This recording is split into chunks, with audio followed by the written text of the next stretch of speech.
It was my grandmother's earrings, bequeathed to me upon her passing, which were stolen.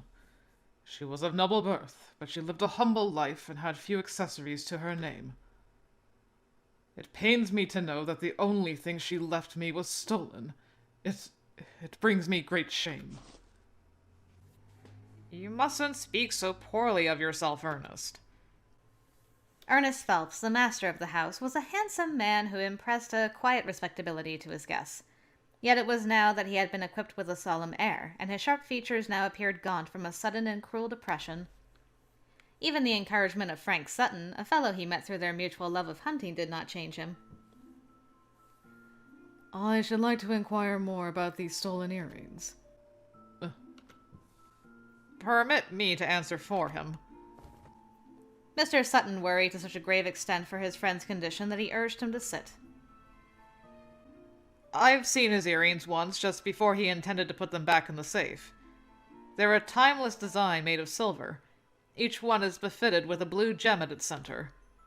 I must apologize, as I am not studied on gems and cannot say what type it is for certain. Ernest only told me at the time that they belonged to his grandmother and served as a memento. I never thought them to be so precious that someone would steal them.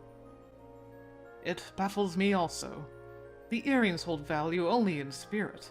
They would not fetch a high price in any market. The officers who arrived left immediately after hearing my story and asking a few questions, never so much as attempting a serious investigation. That's unbelievable. Would you tell me when exactly you noticed the earrings were stolen one more time? Of course. It was yesterday in the early afternoon. I was scheduled to have a meeting in the drawing room below at 1 o'clock, so I was downstairs. During the meeting, I had need of a promissory note regarding some land and went to retrieve it from the safe. That was when I discovered they were stolen. I had my maid ring Scotland Yard post-haste. Who was present during this discovery? 2 others were here for the meeting. My business partners, Orlando Baum and Harris Hodnett.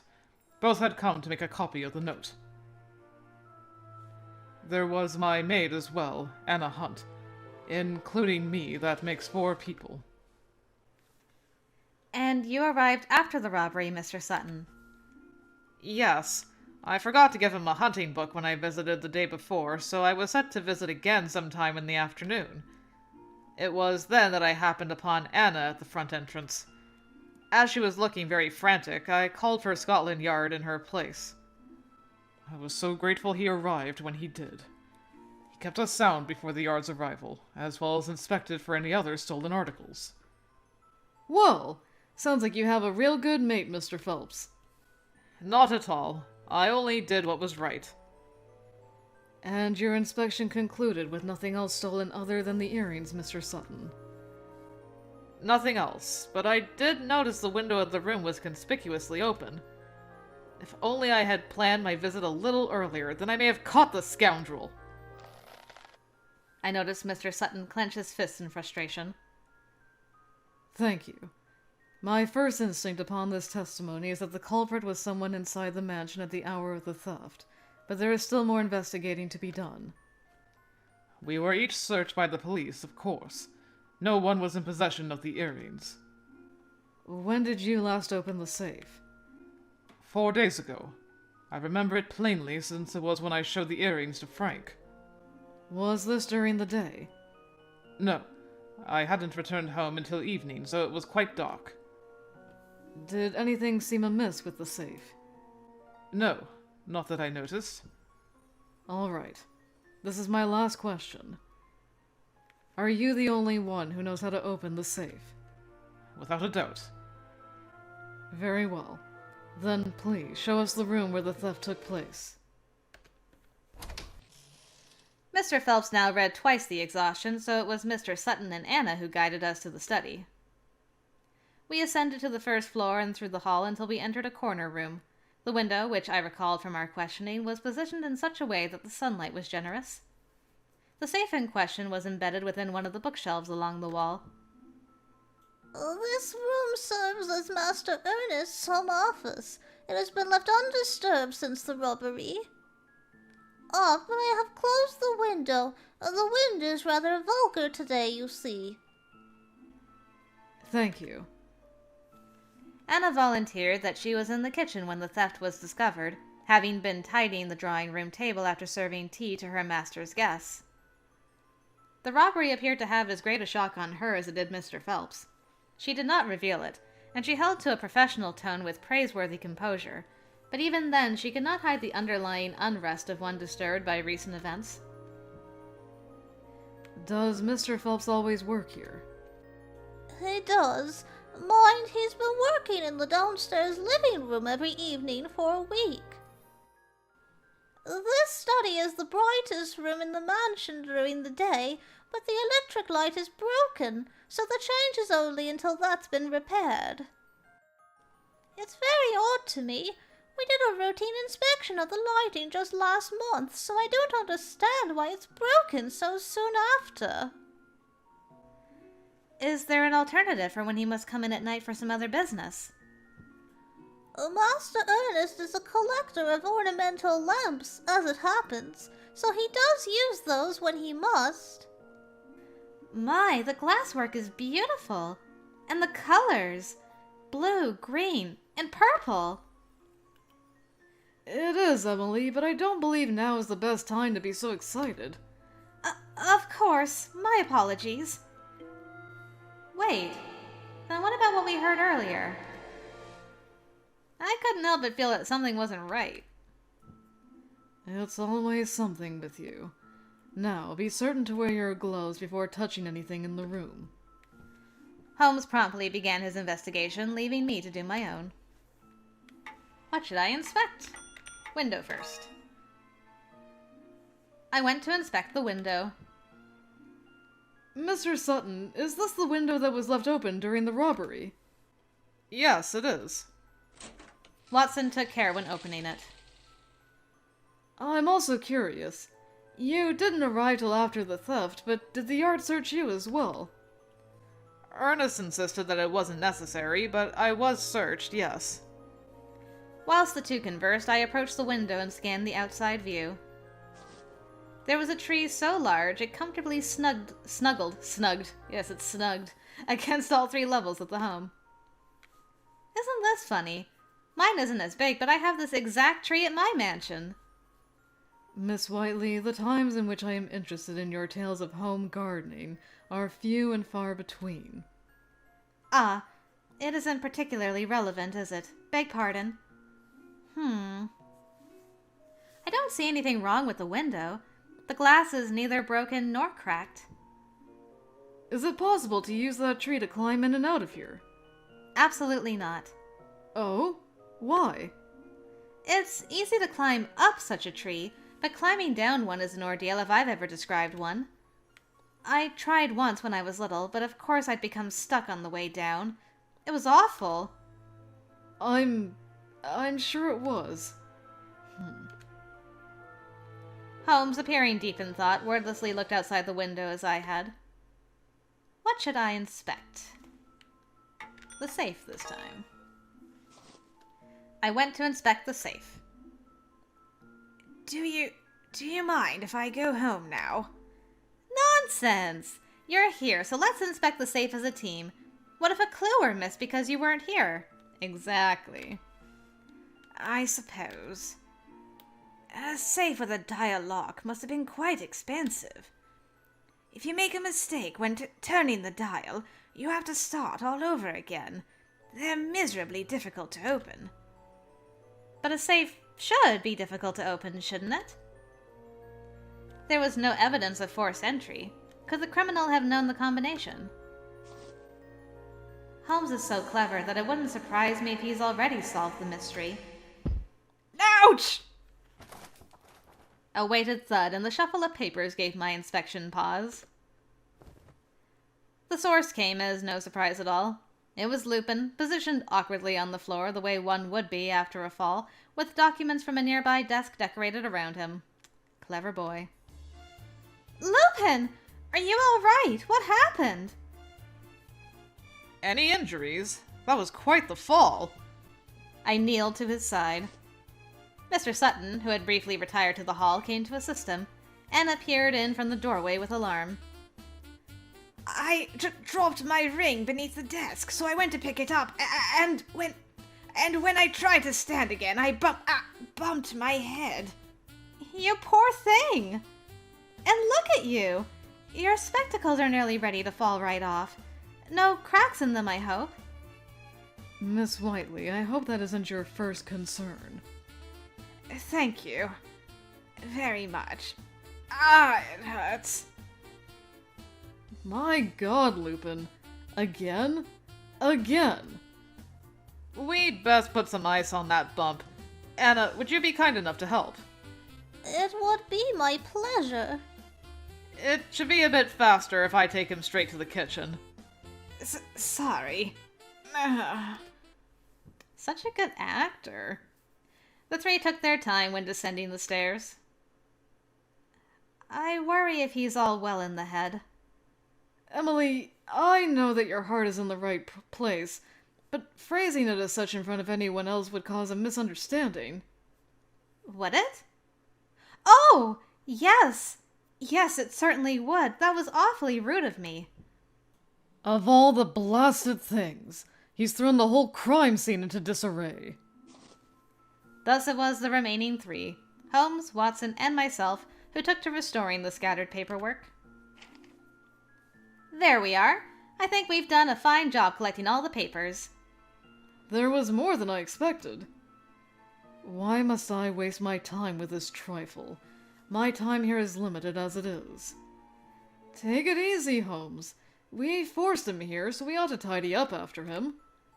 We forced him here. Would that not be you?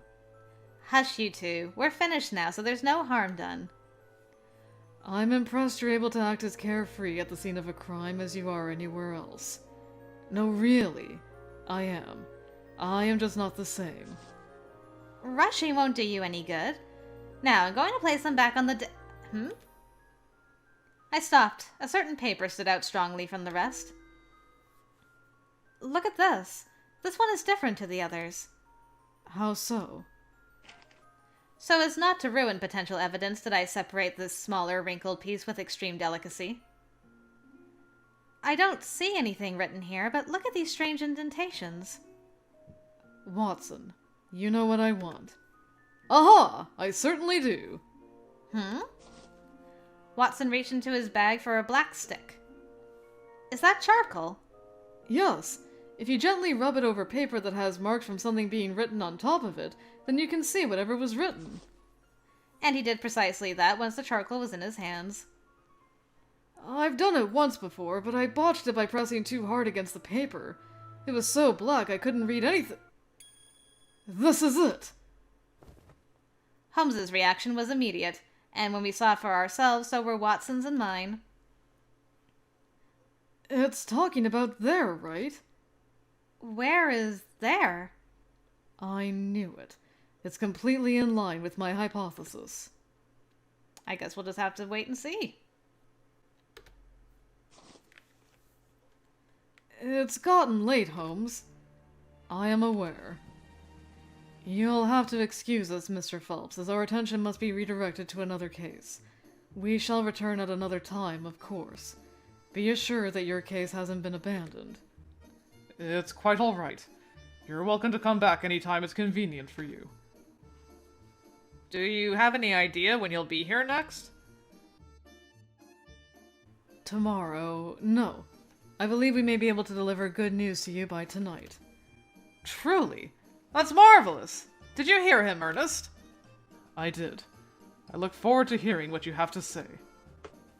Our business was done. We left the house with Lupin, whose color had recovered remarkably after a fair amount of rest. Lupin, does your head still hurt? I'm much better. I can't apologize enough for all the fuss I've caused. By the way, have you figured out who the culprit is? Holmes had mentioned something about good news. We did! Thanks to you scattering about all those papers, we discovered a very important clue. You're the star of today's case, Lupin. I'm not sure why I would be, but it means I've played my part here, yes? Then I shall be going Lupin. It was Holmes who gripped him this time. What is it now? The case is not yet finished. You're a detective, aren't you? Then you will see it to its end. The end? Don't speak such nonsense. I would give it up if I were you, Lupin. Once Holmes has decided something, there's nothing else to be done. You'll go of your own will. Or be dragged by your knees. It's true. I've never seen Holmes change his mind once it's been made up. You wanted to visit the Queen's house, didn't you? Then today's your lucky day. I can make that happen. Not again! First it was Watson in that mansion, and now you're dragging me to more places! No. No, Lupin. Watson speaks in jest. I needn't drag you anywhere unless you refuse to walk. Nah! It's a bit frightening how easily that flows off the tongue for you, Holmes. I have nothing to do with the jewel. I have nothing to do with the gentleman thief. I have nothing to do with anything at all. I just want to go home and rest. That's really all I want. It's as the old saying goes, the die has been made. What's done is done, and I know we'll work together splendidly, Lupin. How do you still have so much energy at this time? How, you ask? I return a how to you. How can you solve a case without energy? We detectives must have energy to spare. I share the sentiment, but it's still very much possible to have too much, Miss Whiteley. You stand as proof of that. Also, it's the die is cast. Grumblings and expressions of dread aside, Lupin agreed to join us. It was time to enter the Queen's house, home of the beloved necklace targeted by gentleman thief Jean Lupin. We should like to protect Odile's eye at any cost. Please, let us help. Yes, but... Will you still deny us even after I show you this? Holmes, with the finesse of one well acquainted to this treatment, revealed Her Majesty's ring. I'd only seen this man briefly at the palace, but he was of some rank. I'm sure I was correct. A sergeant, if memory served me. I won't ask you to take us to where the real necklace is hidden, only to allow us to help. Hidden? How did you know it was hidden? Holmes, what do you mean by... I'll listen to you inside. Right this way. The sergeant then seemed to welcome us in earnest. By the way, do you have a brother in India? Just as... no reason. Just curious. Any reluctance he once felt was gone in favor of forcing us inside. The inside was bustling with police officers from left to right, upstairs and downstairs, before us and, as we stepped farther in, though this truth may not bear mentioning, behind us. Ryan led us to Inspector Lestrade straight away. Good evening. We meet again, Holmes Jr. Speak to this, old man. How did you know the gem in the display room is false? So it's true. I only thought you would be fools to gift wrap the real thing for the thief. My word! You were bluffing! Not a bluff. Call it choosing my words with care to coax the answer I wanted. Ha! And there we have it. You know, you have a tell in that clever tongue that gives you away as Sherlock Holmes' son faster than if you told me yourself. Inspector, I would have us dispense with talk relating to my father. He and I are not one and the same. But of course, I meant no offense, but why, even that sounds like something your father would say. Ah, I beg your pardon. Let that one slip by me. Moving right along, then. Is it so offensive, Holmes? Your father is well known for his detective work, so I'm not surprised you two have plenty in common. Miss Whiteley, you are abusing my patience. It isn't easy to have a celebrity for a father. Wouldn't you say, Lupin? What? I suppose. Yes, it must be difficult to have an, unreasonable father. I live in such a way that I can take pride in my accomplishments, even if there are those who would only compare mine to his. Just speaking about dads, I can't wait to meet Arsène Lupin. I'm so excited. And my pride will not escape me. I shall clarify again and again that I do not live the same life as my father, quite simply because I am not my father. It's hard to say if he hates him or loves him when he goes on like this. Oh, it's only natural that he loves him. He's his father. What twisted line of thought brought you to that conclusion after hearing all I've said? Just a bit of envy, I suppose. Nothing more. Ahem! My boy, if I could explain the plan. Our apologies, Inspector. Please, do so. As you have concluded by your own wit, the necklace in the display room above is false. The real one is hidden in another location. Finally! Tonight is the night we will see that cunning thief locked up behind bars! I thought police officers only said those sorts of dramatic things in novels. It's the first time I've heard one say it in real life. You're right. It has much more impact when a real one says it, doesn't it? Ahem! Ahem! We can't reveal its true location, of course, but we can take you to the showroom of the false one. Ryan, take them to the display room with Odil's eye. Yes, sir! Our conversation now done, the inspector fled into the sea of officers, and the sergeant escorted us with pride in his step to our next destination. This is where Odil's eye is being displayed. The two burly officers guarding the entrance stepped aside to allow us in. There it was, in a glass case at the center of the room, well lighted and granted all the attention of a songstress on stage, was that divine necklace I remembered from the paper. Goodness! What a stunning necklace! So you like these sort of things too? Girls really do love anything that sparkles. I thought you would prefer food to jewelry. You're such a rude man. Why, I've always dreamt of wearing something so beautiful one day. And let's hope it stays a dream. Should rather think the reality is similar to dressing up Humpty Dumpty. I have said it once, and I shall say it again. You are a rude man. A horribly, awfully, dreadfully rude man. Emily, calm down! And Holmes, don't go around saying things you don't mean. Dear Watson, you know I would never say something I don't mean. You don't need to say that so smugly. Lupin, go on. Tell the man off. He's already zoned. The decoration is simple yet elegant. Stunning.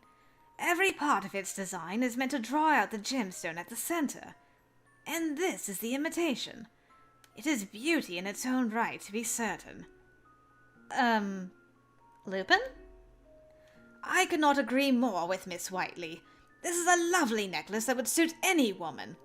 Think of any woman, no matter how beautiful, and she would be a finer vision still with this.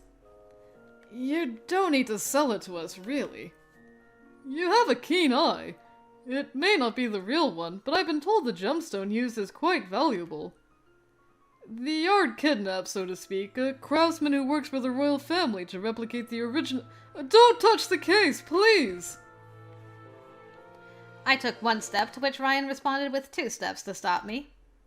There's a trap here! We furnished this display with 2 powerful chemicals, diethyl ether and nitrous oxide. One is used in anesthetics, and the other is more commonly known as laughing gas, you see. Think of the danger! It has 15 times the potency of a normal dosage. Simply touching the case will cause it to open so the gas will leak. Were you to inhale even the tiniest bit, you would be Ah! Now, where have I heard that cry before? A yelp and a thud, precisely weighted the same as the one I heard in Mr. Phelps's study, had my attention. I peeked round the other side of the case for the source. The ring. It was, as we all knew, Lupin, and I was more startled this time than the last. He was not holding his head or behaving in any way one does after taking a mild tumble, but was splayed with his face flat on the floor. Did he touch the case? Oh, but if he had... Lupin! Tell me you're all right! I rushed to his side. He was no longer conscious, but I, in habit, politely motioned to his body and fretted as I did, took to politely shaking him ever so slightly to confirm what we knew, but could not say before polite observation. Not again, Lupin! It was right after the sergeant explained, too. God weeps at the idiocy of his own creation. Well, I've got his ring. Ryan, pardon us for burdening you with this matter, but might we borrow a room so he can rest? Absolutely. Come with me to the curator's office. Pooh! Had I warned you only minutes earlier! Don't lose sleep over it. I have a feeling it would have happened even if you did. Watson, if you don't mind. Not at all. Hup! The burly assistant, sighing at the ridiculousness of it all, lifted the boy by slumping him over his back. We agreed to report to the curator's room on the ground floor. What a blunder! Though it is no fault of yours, I must clarify. Your work would no doubt be easier had I not requested that my hiring you to remain a secret. And yet I never thought you would be so young. Your surname is Holmes, so I assume the man I hired was the Sherlock Holmes. Holmes did little to mask his dislike of the comment. The curator was an elderly man who was very good-humored about the situation, and after volunteering the sofa for Lupin to rest, he served us all tea. I hope it isn't a problem that we've barged into your office, and here you are serving us tea as though we're guests. Think nothing of it. With so many officers scouting the museum, I've much time to spare for the present. It is also my pleasure to have such a charming student come visit me. I'm charming? Oh, nonsense! You're making me blush. What is the matter with you? He doesn't mean you. And why does thinking so please you? Better to be charmed than staring daggers. Don't look so bitter before a client when all he's done is mistaken you for your dad. Watson is right. Everyone makes mistakes. It won't do you any good to hold it against them. Think of the positives. Laugh it off. Making fanciful excuses for your own failings is an excellent way to stop working towards any achievement at all. Sir, may I ask you something in relation to the works exhibited here? Please do. I've been a curator here for over 20 years. There's not a thing you could tell me about this place that would take me by surprise. Very well. Might you confirm a piece with this name exists in the building, then? So swiftly had Holmes taken out the note and presented it to the curator that I hadn't realized what he was doing until he received an answer. Yes. That painting is being exhibited in a room on the top floor. The inspector has been persistent in his questions about that room. Are there any hidden passages? No secret doors, are there? I'm in your debt. You've been most helpful. I've been watching over that painting and the necklace Jean Lupin targets for as long as I can remember. I know they belong to this nation and not this building, but I shudder to think of them being mishandled by those who would do them harm.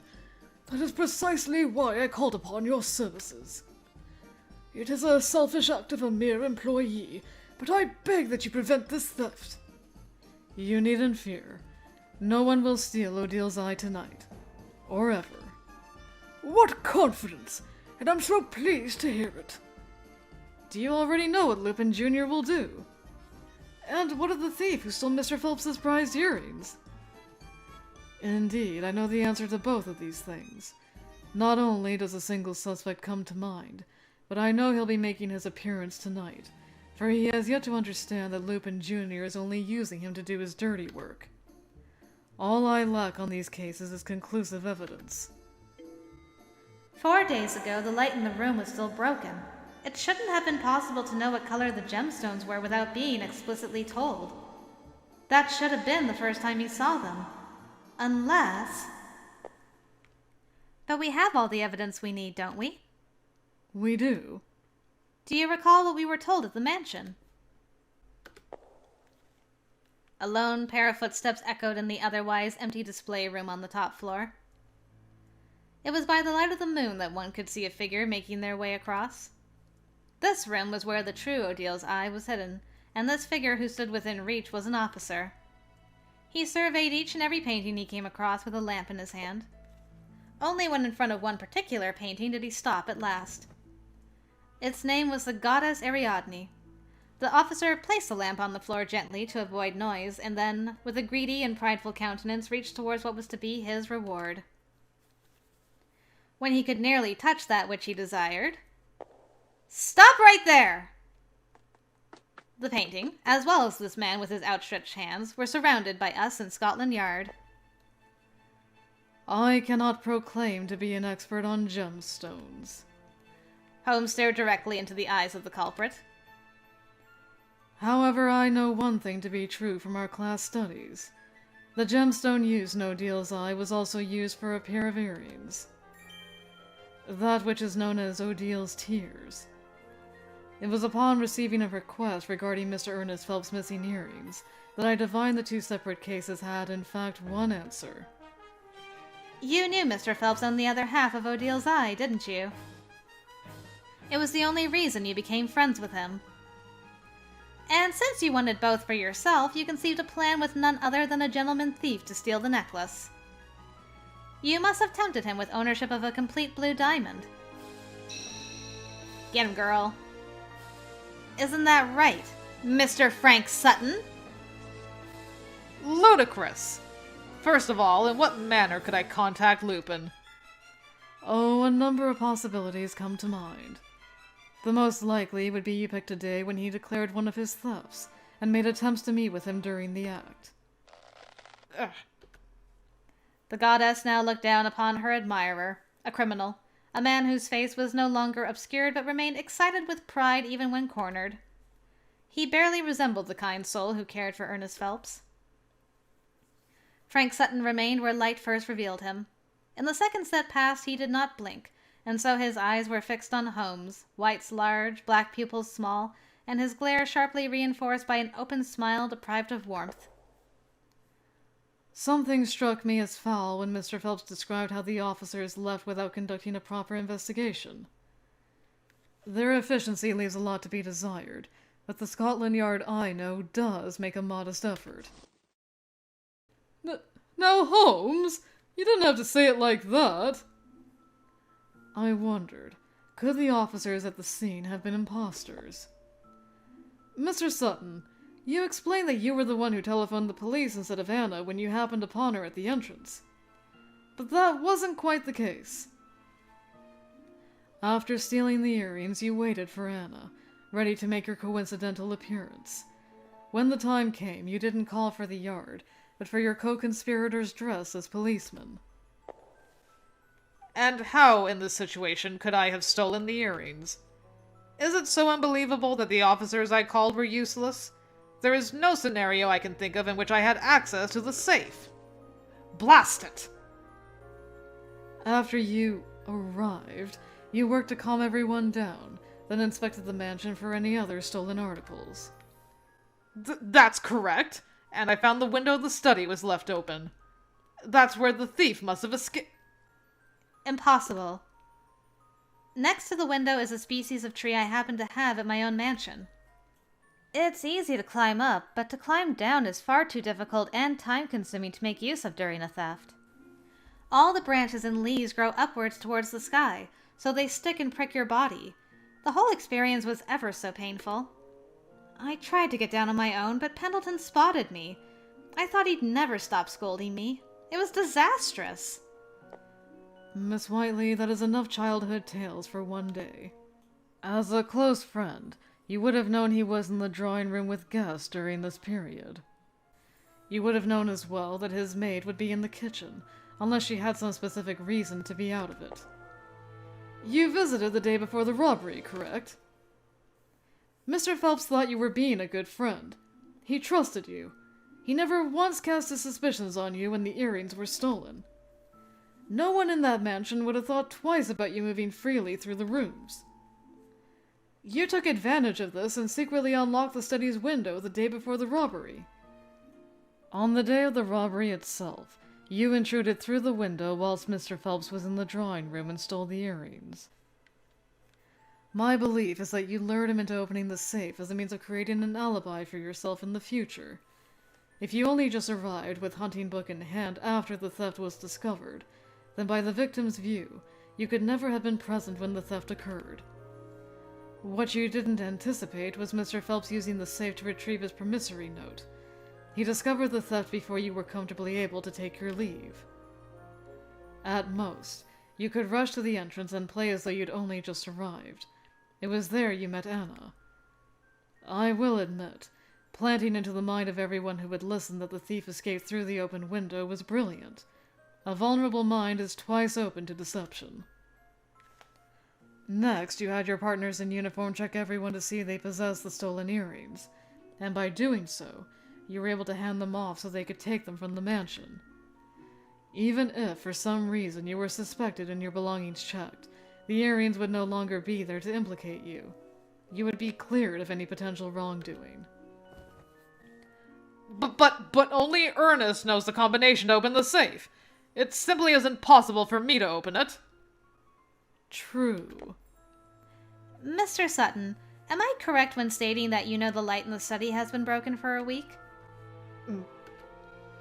And the first time you saw the earrings was 4 days ago after dark. And? What of it? The room must have been nearly black when Mr. Phelps went to open the safe. That's terribly inconvenient when one has a dial lock, which must be slowly twisted in a very specific order. Were he to make any mistakes in that dark, dark room, he would have no choice but to start again at the beginning. It's a very impractical thing to do, most would say. I imagine you, being such a good friend, said something like this. Shall I shine a lamp on the dial to make it easier? No. Mr. Phelps is a trusting individual who would not decline an offer from a friend, something you discreetly took advantage of. This was how you learnt the combination without being told directly. Why, you didn't need to be told directly. I would wager you were the one who broke the light, too. A perfect plan, and still you were caught. Evidence. Where is your evidence? Can you prove beyond circumstance that I am your thief? That I stole your earrings? The evidence is your testimony. What? Upon our initial questioning at the mansion, you had this to say. They're a timeless design made of silver. Each one is befitted with a blue gem at its center. So I did. Where's the evidence? Mr. Phelps only told you, again by your own testimony, that the earrings belonged to his grandmother and served as a memento. I still see nothing wrong. How did you know the gems were blue? Because Ernest showed them to... No! Mr. Sutton, recall what we have previously established. The light in the study has been broken for a week. At the moment he showed you the earrings, you would be unable to tell their color from the light you had. No one could. After all, the ornamental lamps Mr. Phelps collects are all made using colored glass. If that was the only time you saw them, then how could you have possibly known what color they were? The only explanation is that you're the one who stole them. You knew they were made of the same blue diamond as Odile's eye. From the very beginning, you knew the true value of Odile's tears and had every intention of making them yours. Damn it all! Mr. Sutton fell to his knees. If only he hadn't called for you detectives over a reason as imbecilic as missing a keepsake. How did you even find this place? I'm only here because he used you. That's why. Holmes presented the crumpled paper he had lightly rubbed with charcoal to the criminal. 7 p.m., 10:09. Retrieve from behind Ariadne at the Queen's house. I set fire to that paper. Why do you have it? This remnant was in the same room as the safe. He must have been hoping a clever someone would chance upon it. Perhaps you think it was he who hid the necklace behind the painting after he stole it, but that's where you're mistaken. This is where Scotland Yard hid it in order to trick Lupin Jr. He learned of the true whereabouts himself, and then passed that information along to you as bait. It is here, the location only known and guarded securely by the police, where you would come. Certainly he must have impersonated an officer, discovered the necklace's location, and passed this information to you through that note. What other reason would such a note be left in Mr. Phelps's mansion if not for his fellow thief to find? I'll give you that I discovered the note in my pocket directly after you left. God! This madness! It's all a mistake! That devil is the one responsible for this! I was only following orders. He is the money grubber. He is the thief. Do you believe you can worm your way out of this? We've looked into your background. You're part of a gang of lowly thieves who have stolen money, fine arts, and accessories throughout London. You are also suspected of 3 robbery homicides. No. You and your partners can try all you like to cover up your crimes. But we'll reveal them all and expose them to the light of the sun. The truth can't stay hidden forever. Your day will come. Inspector Lestrade stepped towards Mr. Sutton to conclude the matter once and for all. Frank Sutton, you are hereby under... You can't take me! What? Inspector! In a flash, the horrid man grabbed Inspector Lestrade and pulled. The surrounding officers attempted to charge, only for their first step to be in vain. Mr. Sutton thrust the inspector forwards to block the view of Watson and Holmes, and used the moment to take me next. Ah! Watch out, Emily! Miss Whiteley! Out of my way or I'll slice the girl's throat! I felt the burn of steel pressing into my neck. With me as his hostage, he edged backwards towards the balcony. Holmes! Emily's going to be taken at this rate. Surely you have a plan. Ugh. How can this be? I have to stop him. I must do something. But then, you see, this chaos was subdued by a fantastic turn of events. I couldn't agree more, my dear girl. I keep forgetting how this starts. It's so good. Excusez-moi, mademoiselle, messieurs. It is I, Jean Lupin. Yes, the gentleman thief himself.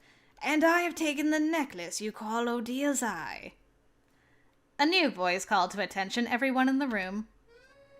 Before the goddess Ariadne, and flattered by the light, stood a handsome boy with golden hair. In his hands was a diamond necklace. Lupin! I screamed his name. Ah! And Pendleton took a shot. At this, a gunshot screamed louder, and the knife at my neck was hurled into the air. Who was it? Who shot me? The knife flew in an arch before landing on the floor with a clatter. Or so I heard, as I never did see it hit the ground. Before I had a chance, Lupin dashed to me, and my vision was clouded fast by a white cloak.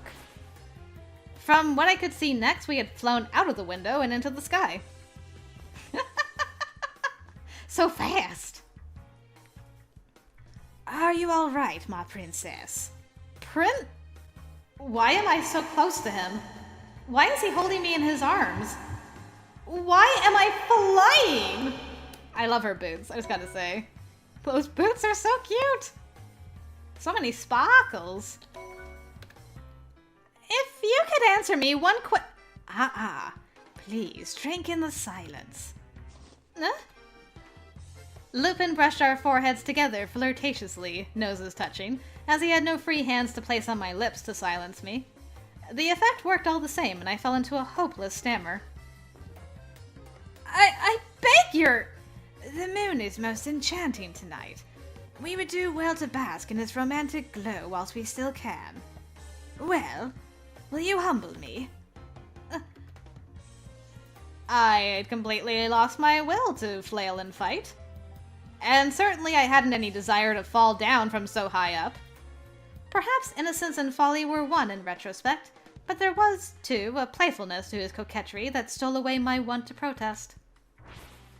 Lupin held me close, a makeshift glider keeping us aloft as he whisked me through a glittering sky. Miss Whiteley by thee, Jean Lupin. She's been kidnapped? Let go of me, you sod! Don't you touch me! May we, Holmes? By your lead.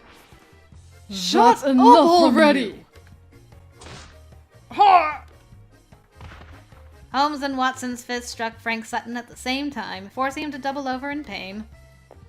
Restrain him! Yes, sir! By the sergeant's order, the officer swiftly apprehended the criminal. Inspector! We're in a bit of a fix. Odil's eye has been stolen by none other than Lupin Jr. Bloody hell! I knew that, you idiot!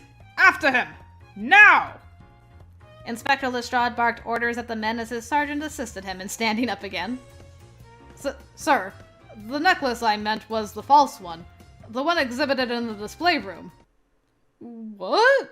Why would he steal that one too? By the time we arrived, it was already missing from the case. We found his calling card in its place, sir. Is this a playing card? See here, it's the Queen of Diamonds. The whole scene was very queer, it was. We found 3 officers knocked out in that same room. But they weren't any officers of ours. They just happened to be wearing our uniforms. What the devil does that mean? We looked into their identities and discovered they were partners of Frank Sutton's, all of whom had committed several crimes right here in London. Now all we need to do is capture their leader, Frank Sutton. Your orders, sir. Hang it all! The one we arrested was Frank Sutton! He was? Take them all away, and chase after the gentleman thief! But, Inspector, which order should I follow? For God's sake, just arrest Lupin Jr.! Yes, sir! Holmes Jr., you will accompany me. Where'd they go? I just now walked past him and his assistant when I was coming into the room. We've no time to waste on this spectacle. Inspector, I'm leaving. Steady on your feet now. Gentle, Ryan! Be more gentle when you let go! Oh, I'm sure God has had many a good laugh at my poor luck. Well, well, this has been quite an eventful evening. The gem may be in the hands of a thief, but a gentleman ought to know how to treat her with care. Now where did that bespectacled boy run off to? I hope he's not gotten himself lost.